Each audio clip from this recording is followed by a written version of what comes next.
everybody, it's Nick Layton. And it's Leah Bonema. And we had so many great questions from you all in the wilderness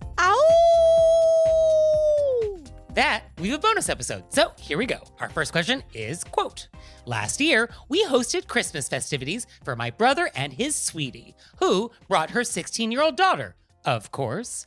I served a semi-formal dinner, a few separately plated and served courses, lovely decorations, etc. The daughter brought her cell phone to the table and looked at it almost constantly. And her mother was right across from her and didn't correct this behavior, nor did my brother, who, believe me, knows better. I was aghast. As it was my home, I suppose I could have said something, but I was honestly so surprised I didn't. So I guess 2 questions. What should I have done and said? And how should I address it this year, as the same scenario is inevitable? I don't want to embarrass her or her mom. However, there is 0 chance this will be tolerated again. Let me start by saying I love the term "and his sweetie." Yeah, I'm getting the sense that we don't love your brother, sweetie. Well, that wasn't my sense at all. I really like the term "and his sweetie." Oh, I really read between the lines on this. Well, they may not love her brother, sweetie, but I don't think that is why they use that term. Okay. I think that's just a sweet term that they use, and I love it. Okay. Well, we have different ideas about this. I hope I'm right. Okay. Continue. So the second part is easier for me, and I think when you invite them over this year, you can tell your brother in advance, hey, can you mention to your sweetie to mention to her daughter that it's a no cell phones at the table? Yeah, I think there's a way to mention this in advance. Yeah. Or you could even say, can you, just tell your brother, hey, just so you know, or whatever that first sentence is to get into it, we like to do a no cell phones at Christmas dinner. So if you could pass that on. Yeah, I think that's probably fair and have them address it. But let's say now we're at the dining room table and the phone's out. So either that message wasn't relayed or it didn't sink in. I would still say it in the same kind of framework where I make it about how I love we would love to do a non-phone dinner for Christmas. Yeah, I think there's something in that world. But then I was also thinking like, well, why is this person on the phone? I mean, I know, there's a lot of reasons to be on your phone, but can we not make a compelling dinner party conversation to bring this person into the fold? Is that possible? Is that unrealistic for teenagers? Maybe. I mean, people are just on their phones. People are just on their phones, yeah. Yeah, I think we just have the phone basket and we just make sure everybody's phones are in there. And I like the idea of telling them in advance in case it was something like maybe she couldn't be with her dad on Christmas and she was like checking to see if her dad called, and then we would have that information. You know what I mean? Oh, that's fair. Yeah. Is there a reason to be on the phone? Is it important? And my guess is that's not what it is. But, by telling our brother in advance, we're going to fish that out and also let him know that we don't want that happening again. And we could even make it clear like, oh, there'll be an opportunity to get your phone back after dessert. So there'll be a time when it's fine. And so like, can you just tough it out for the next 45 minutes? And then I also thought this is like not as far as barbed wire or bear traps, but you know how like when you go to comedy clubs now, certain comedy clubs, they take your phone when you go in and it gets put into a locked case. Yeah. You could say when they get there, be like, hey, we just went to a comedy club. We love this thing that we do. So we're trying it at home. And then you just take everybody's phone and you lock it up. Wow. I mean, I kind of like that. Yeah. And I think let's just talk about like, why do we not want cell phones at the table? Like, why is that the rule? Because it's just so distracting to everybody else and you're not present. You're not with the group. Yeah, you're sending the signal that whatever's happening on the phone is more important or more interesting than what is happening in front of you. And so that doesn't make me feel great as somebody at that dinner table. No, especially when I'm inviting you over into my home for a holiday. Yeah, and I've spent all this time and effort and money trying to make a nice meal for you. Yeah, it definitely comes across as unappreciative. Definitely. Yeah. So, yeah, that's why we don't do that. And I think we also need to make sure that nobody else has their phones out. So we have to make sure that like this rule is applied evenly. I mean, we could do more than likely everybody's not just walking in and sitting at the dinner table. So we could make an announcement earlier as if it was to everybody.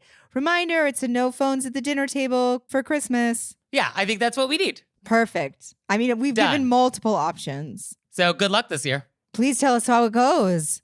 So our next question is, quote, my in-laws and also my brother and his son will all join us for Christmas at our house.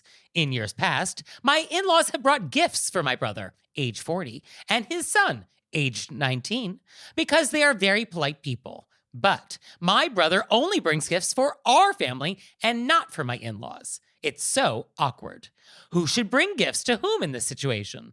I would honestly prefer to contact both parties and declare that unrelated parties should not exchange gifts and avoid it altogether. Is this appropriate? I think your in-laws probably feel it's appropriate for them to give a gift to your brother and his child. Yeah. That's how they feel good. And so I wouldn't want to take that from them. Right. And they know they're not getting gifts back. Yeah. And also, I often feel responsible for how other people behave, but it's not your responsibility that your brother is not giving them a gift. Yeah, the first thing I actually wrote down was, I would say, stay out of it. I don't think this is your problem. You're giving a gift to your in-laws. Yeah. And I understand where this comes from. You feel bad, but I think try not to. Yeah, and some people like giving gifts and don't expect to get gifts back. And so that could absolutely be what's happening here. And if this is happening every year, your in-laws know that this is the deal, that they're not getting a gift from your brother and his kid. And they continue to want to give gifts. So they're fine with it. Yeah, I think let them give the gift. They want to give the gift. Now, I think if you wanted to say something to your brother, you could say something like, hey, you know that they're going to get you a gift. So if you wanted to get something, you could. I don't know if this is a good time for me to point out that I think women often feel like we have to cover for men and we shouldn't be spending our energy doing that. Yeah, no, that's a good point. It's called emotional labor and we don't need to do it anymore. One idea I had was maybe we do a white elephant exchange instead. Maybe that's the way we handle gifts this year, if we're that concerned about what happens. But also maybe the in-laws just love giving gifts to people. Yeah, so I think at the end of the day, this is not your problem. And let it be awkward. Let it be awkward. And I say that and I know how many times I'm going to remember myself saying this over Christmas because I always feel like something happened where somebody said something and then I should step in and fix it. And I'm going to be like, remember, Leah, we decided, let it be awkward. Put that on a pillow. Put it on a pillow. This is a pillow. Let it That's be a great awkward. pillow. That is a great pillow. Get the needlepoint. That's going to be in every room in my house. Okay. So our next question is, quote, I have a birthday that is close to Christmas, so I receive birthday presents and Christmas presents around the same time. I wanted to know, is it okay to send thank you notes that mention both the birthday gift and the Christmas gift in the same card? Or if two separate cards and envelopes are required? When I've sent just one card, I've always mentioned both gifts individually, but I will stop and start sending two cards if you think it's rude. Thoughts? When people ask this, Nick, I know they're asking you. Nobody's asking me. Okay. Yeah, that's true. But do you have thoughts? Yeah, my thoughts is I think it's fine. Yes, it is fine because etiquette is not a monster. It's totally fine. Because what was the point of the thank you note? Why do we send them? It's to express gratitude. So are we achieving that with one letter? Yes, hopefully. Hopefully we are. We are saying thank you for the birthday gift. With specificity, how it made you feel, why you like it. And, thank you for the Christmas gift, why you like it, how it made you feel. Yes, if we're achieving this in the same letter, then this is wonderful. We do not need two separate pieces of paper, two different stamps. And it's so wonderful that you're sending them out. Yeah, absolutely. Yes, no, I appreciate that you're sending anything. Yes, this is wonderful. So continue doing what you're doing. You're perfect. Exactly. Happy almost birthday. Oh, yes. Happy almost birthday. I wanted to start singing, but Nick won't sing with me. I will not, but I will do it in spirit. Mm-hmm. So, our next, was that even the birthday song? No, it wasn't at all. I don't know what was not- just about to happen. I was going to make one up. You know how I make up songs. I think the birthday song is now you don't need a license for it, so you could technically sing it. Oh, really? But anyway, so our next question is, quote, I have a guest list conundrum. I am expecting my first baby, and my mom and sister are kindly throwing me a baby shower while I'm visiting home around the holidays. I don't live in the state where I grew up in anymore, but I still have some close family from my dad's side there that I'm excited to celebrate with. I also have a large extended family, but I don't know all their names and couldn't pick them out of a lineup. And I know this has to be mutual. My mom insists that if I invite the few people I do want present, I'll need to invite everyone. We did this for my wedding and wedding shower, but those relatives did not come to the wedding, which was in a different state, so I knew that going in. But a few did come to the shower and gave gifts. My question is, do I really need to send these courtesy invites? Is there another way? I worry it'll mess with the vibe of the shower because these are essentially strangers celebrating a very personal and special season in my life.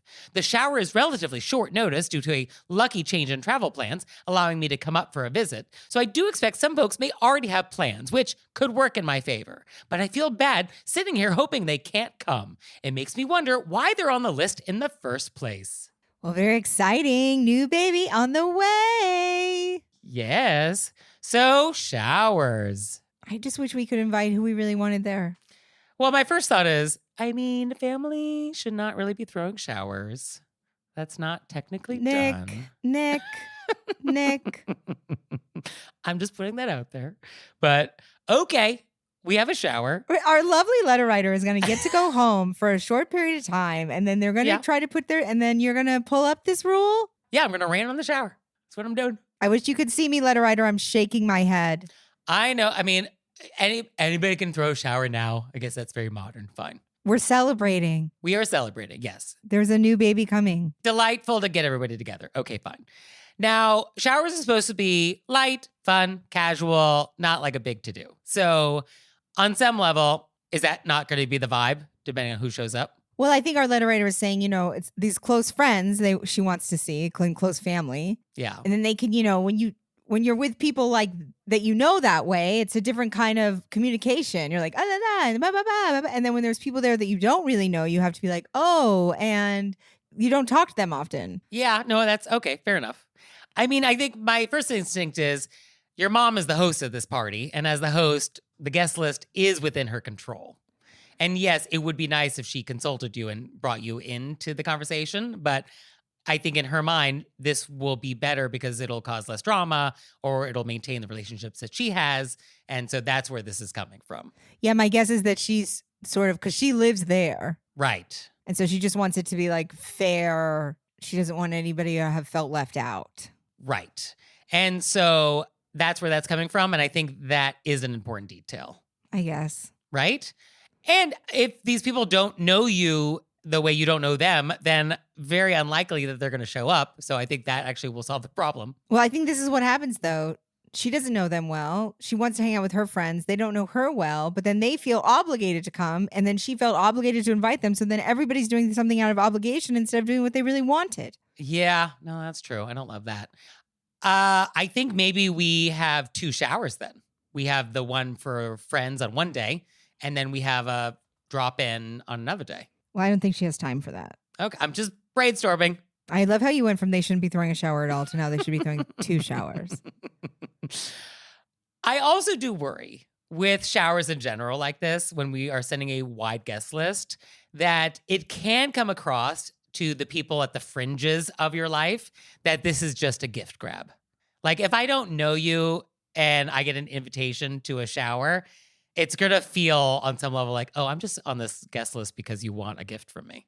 You're hoping I'm not going to come and you're hoping I'm going to send a gift. Like that is one interpretation. Well, she doesn't even want them to come, Nick. Yeah, no, I get that. Yeah. Yeah. It's the mom in the story that's wanting to have a big guest list. Yeah. Oh, I have an idea for our shower. What if we have one shower, but we stagger the time? So we have like a shower after party. So we have like the main shower event where we do the shower stuff, and that's like the big guest list. And then we plan like a separate like after party Brooklyn warehouse for the close friends and the VIPs to go after the main event is done.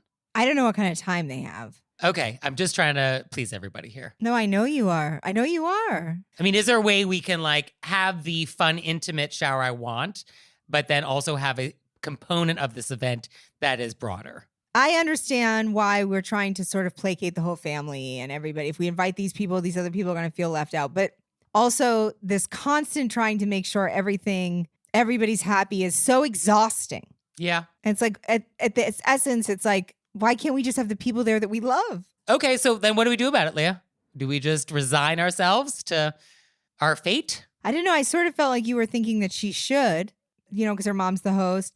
But then you threw out there, but then all those people are going to think she just wants gifts. Well, I think the guest list should not be everybody you've ever met. So I think we do need to dial that back a little bit and make sure that the people being invited are people that would genuinely be happy for you and genuinely want to share in your joy. And very often showers, because they are supposed to be intimate, casual sort of events, are not often events that people historically have traveled for. They're just sort of like for your local friends. So we could kind of go back to the original OG meaning of the shower and do that rather than this event that people are traveling for. She says, I do not know their names and couldn't pick them out of a lineup. And I know this feeling is mutual. Then you know what? I say invite them and just trust that they're not going to be interested in coming. I brought this up at one point. We got a wedding invite from somebody. Right. And you had no idea who We it was. had no idea who they were, to the point where we thought they made a mistake. And we're like, how did you get our address? Okay. And so you didn't go. Well, we reached out to the person because we wanted them to know that they maybe missed the person they were. And she straight out said, my mom made me invite you. Okay. Because what an awkward conversation. You're like somebody's, not me, Dustin was somebody's somebody. Yeah. So far extended that nobody even remembered. Yeah, that's so awkward. But at the end of the day, you didn't go to the wedding and you didn't send a gift. So I guess mission accomplished. Yeah, but you know what I mean? Like, but it's sort of like, why are we doing this? Why are we doing this? Yeah, why are we doing this? Yeah. Okay, so let's bottom line it. One, I think let's have 2 showers. Let's just have the shower that you want and then the shower that your mom wants. And we can even do it on the same day. So maybe that's an idea. Or I think we just tough it out and you don't get the shower you want and it'll please your mom and like just do that. I think the 2 showers idea is off the table. Okay. All right. So I think we just please our mom and just tough it out. Please our mom and just pray to God that no one comes except the people you want. Sometimes when I do prayers and I do prayers like that, I like to imagine God being like, I got stuff working on. I got stuff going on in the world. And you want me to spend time on people not showing up to something that you invited them to? Really? I mean, can't hurt to ask. So our next question is, quote, my husband and I have been working with a realtor to buy our first home, and it looks like our working relationship with her is going to last through Christmas. Should I get her a gift? She's been very helpful and kind, and we had to fire the first realtor we worked with for an egregious breach of etiquette. Yes, I'll tell you the details if you want, but it's gossipy. So the new realtor is a rock star, and we really appreciate her. So what do you think? Should I get something for her just in case she gets us something? I'll tell you what I think. The sentence, yes, I'll tell you the details if you want, but it's gossipy. I mean, of course. Yes. Yes. Why wouldn't you just put in the email? Don't make us beg. I love how you added the but it's gossipy as if that would deter us. Yeah, like, oh, it's gossipy. Oh, never mind. Never mind. I was interested. Oh, thank you so much. We'll pass. Couldn't be bothered. No, what is the egregious breach of etiquette that made you fire a realtor? Come on, we got to know. Yeah, no, now I got to know. So what do you think? I don't know. I've never bought anything. I've never bought a house. Okay. I mean, here's my thought. It is important to show gratitude to this person if they're doing a great job for you, because I think so often people really treat their realtors very poorly. Like, there's so much disloyalty. There's so much deceitfulness. People are super condescending and rude to their brokers. They're unappreciative. And so I think if you like what they're doing, if they're working hard for you, yeah, get them a gift if you want. I'm so excited about your first new home. Yeah. Oh, this is wonderful. So I think you asked like, oh, should I get a gift just in case? Yeah, you could have a backup gift. But if they're like a rock star, as you say, you could get them something for the holidays. Be like, hey, thought of you. Thank you so much for all your help on the journey so far. Can't wait for the closing, but thank you right now. And here's a little something. I really like that. Yeah, I think that's nice. And I'm sure you know this person fairly well at this point. Like, I think you have a good sense of like what they like, their tastes, their interests. So I think you'll actually be able to get a very thoughtful personal gift for them. Oh, I'm so excited about this. This is a lot of my favorite things, getting people presents and new homes. And actually, a great gift I would recommend is a laser tape measure. It's a great thing that I think every real estate professional should have. Just like a little laser tape measure. So you can get ceiling height or room widths. Like, it's very handy. And that's a great gift. They're not that expensive. So that would be my suggestion. I think Nick and I would go very different ways in that gift, but I like that Nick's gift is useful. Where would you go with that? Emotional. Like a home sweet home needlepoint? Maybe. Or like a scarf knitted out of like their pet's hair or something? I would have to lay on the floor and think about it for a while. Okay. But it would be non-job related. Oh, interesting. Oh, I was going job related because it's sort of a professional relationship. So I was keeping the gift in the professional world. But I guess if you have sort of a friendly relationship with them, I guess, yeah, you could branch out. I actually know somebody that I could get that for. They would love it. The tape measure? Yeah. Yeah, it's a good gift. And I hope they're not listening to this episode. If you get that gift from Leah this year, you're welcome. If you get this gift from me this year, just know that I thought of it before this, and this just oddly came up. How curious. So our next thing is a bit of a feedback. What is this? I would actually call it a bonkers. It is a bonkers. It's a bonkers that was precipitated by a previous conversation. Yes. So we had discussed hot air balloons on a recent episode, and the amount of people who have written in Really? with hot air balloon related things, overwhelming. I feel like we really should have done a whole episode about hot air balloons. I really think we tapped into something. Well, we still can. I think our listeners should know that Nick actually deleted probably 50% of that conversation. So you didn't even get. Yeah, you just got one little puff of the hot air. Yeah, just a little we're feeding the fire because Nick was like, I can't do 2 hours of this, Leah. Oh, I can do 2 hours of hot air balloon content. Absolutely. Oh, gosh. Oh, we're going to start with Jules Verne. And then here we go. So we got a lot of great hot air balloon content. And one of them was this. Quote, hearing you talk about hot air balloons reminded me of a good friend who worked with somebody who owned a hot air balloon. The guy with a hot air balloon asked my friend if she wanted to participate in a hot air balloon trip. She said, yes, please, and then eagerly awaited the details. It turns out he would invite people from work to follow the balloon on the ground and be the, quote, return driver. So his idea of a social invitation was, will you drive around the countryside with your eyes pinned on my hot air balloon and then pick me up with the fortunate passengers and then drive us back to the starting point? There was no indication she'd ever get a turn in the balloon. And he didn't mention a picnic or gas money or anything. He was, quote unquote, inviting her to spend a Saturday helping him smoothly entertain strangers. Needless to say, something came up and it became impossible for her to come. I just wrote underneath it in big letters, no. No. Also, how sneaky. Would you like to participate in a hot air balloon trip? That is a very specific word choice. Wow. That is very legally defensible, but, the etiquette jury says no. A resounding no. I mean, that's wild. Wild. Would you like to drive around and pick me up? You're literally driving under the hot air balloon, following it, and then driving strangers for your Saturday off. Oh, you're welcome. Oh, how nice for you. You got to look at a balloon from below for 2 hours. And then we got to go, this person works with this person. I mean. It would be hard for me to not stare at them every time they walked by me. Also, this is hard to actually have to try to find where you landed, like what field you're in, and then figure out where the road is to get to that place. Like, what is that? You're driving through a desert. Yeah, this popping is your tires. What is this nonsense? What is this nonsense? Yes. And I would like to think that anybody who owns a hot air balloon must be a good person. No, Nick. So that is... Well, obviously not. Obviously not. Oh, I guess the wizard in The Wizard of Oz, he's not a good guy either, is he? I don't actually know why you would think that, because the hot air balloon itself is something that is full of hot air. Oh. And so I would then think... Metaphor. That people who are attracted to it are also full of hot air. Oh, interesting. I guess I just feel like hot air balloons are so delightful. How? That, they're loud? They are loud. That's true. When you're in them. Yeah. And they're kind of dangerous. But not dangerous in a way where you're like, this is exciting, dangerous. Yeah. It's dangerous like I'm in a basket. Yeah, I'm standing on a wicker. I'm standing on a wicker. I can't.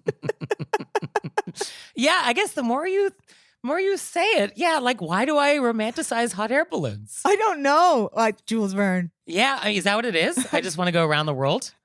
Actually, I would prefer to go around the world much faster than 80 days. I mean, we have airplanes now. Well, I think this guy would ask this woman to follow him for 80 days. Yeah, oh yeah, if he could. Do you want to participate in Around the World in 80 Days? Drive, you then switch to a boat and then a car. I also want to say, just since I've been on, I apologize to our listeners. You're like, Leah's really just letting her true self shine. But I don't think this man would have asked another man this. That does feel less likely, right? Although if you're just tricking me, this person didn't agree to do it. So the question is, would this hot air balloon guy even ask a man?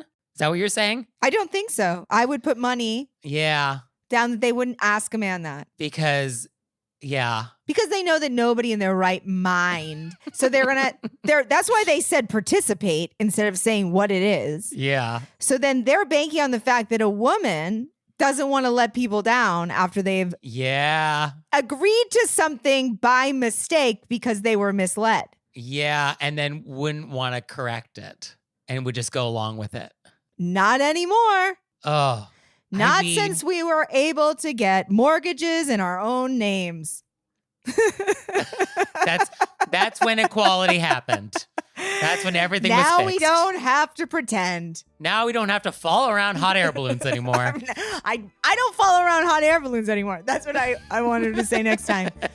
We're not following hot air balloons anymore, my guy. Yeah, we vote, we have credit cards, and we do not follow hot air balloons. So thank you for this. This is Bonkers. So bonkers.